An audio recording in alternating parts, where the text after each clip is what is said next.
Sarap naman na re. Salamat kay Nini at pinaalalahanan niya ako. I-video itong buko juice. Binak mo kaninang buko, ano mo ba? Hindi nga eh. Ito eh.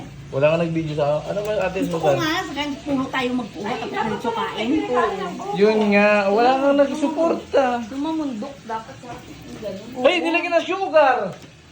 Ba't nilagyan ng sugar? Matabang eh. Gusto natin pure. Alam mo, pure dapat wala nang gatas, wala nang ano-ano. Dapat condense nilagay mo. Condense. Oo, yung galing talaga sa puno, yung kakainin natin, yung mga sabaw Mali niya. nga nangyari.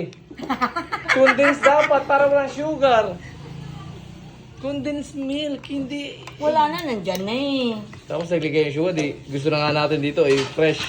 Ay, dami yung reklamo, hinaluan lang naman yan. Pure pa rin namang buko yan. Ay, mali nga, Nini. Ay, naku. Pumunta kayo sa puno ng buko.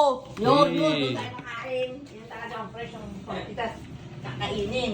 Oh. Mas masarap siya. Next time, Alam mo, condense, yan, hindi ang yung ano, iba. buko. Ayan na, ay.